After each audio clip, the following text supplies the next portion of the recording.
in the sleepy little town of Meadow Creek. Nestled between rolling hills and a babbling brook, lived a boy named Leo.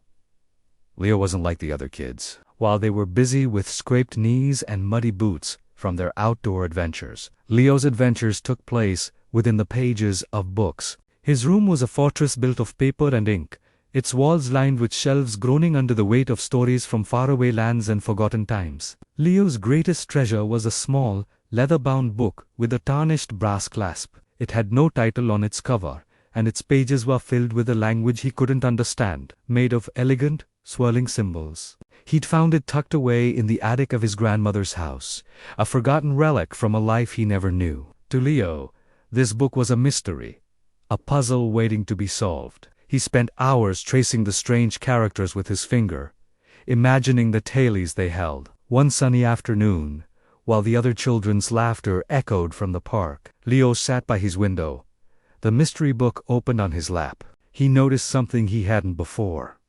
A tiny, almost invisible map etched into the inside of the back cover. It depicted a familiar layout, the winding path of Meadow Creek, the old oak tree at the edge of town, and a small X marked right in the heart of the Whispering Woods, a place kids were told to avoid. A thrill, both of fear and excitement, shot through him. This was it. This was the start of his own adventure, one that wasn't confined to a page. With a deep breath, Leo grabbed a small backpack, filled it with a flashlight, an apple, and his precious mystery book, and slipped out the back door. The Whispering Woods lived up to its name. The wind rustled through the leaves, creating a symphony of hushed secrets. Sunlight struggled to pierce the thick canopy, dappling the forest floor in shifting patterns of light and shadow. Following the faint lines of the map, Leo ventured deeper than he had ever gone before. The familiar sounds of the town faded away, replaced by the chorus of the forest.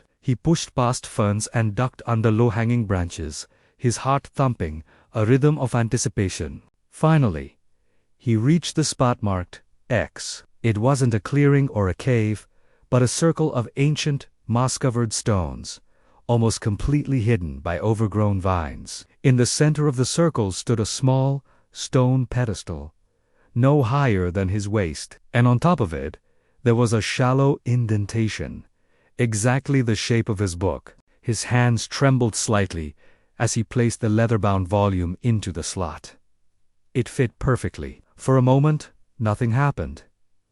Disappointment began to creep in, but then a low hum filled the air, and the symbols on the stones around him began to glow with a soft, golden light. The ground beneath the pedestal rumbled, and with a soft click, a hidden compartment opened. Inside, nestled on a bed of faded velvet, was a single, intricately carved wooden key. It was old, but it pulsed with a faint warmth when Leo picked it up. As his fingers closed around it, a strange thing happened. He looked down at his mystery book, and the swirling symbols suddenly made sense. They shifted and rearranged themselves in his mind, forming words he could read as clearly as any storybook. The book wasn't a story of knights or dragons. It was a journal. It belonged to his great-grandfather, a renowned botanist and explorer who had traveled the world. The strange symbols were a code he had invented to protect his most important discovery, the location of the sun, a legendary flower said to bloom only once a century and possess incredible healing properties.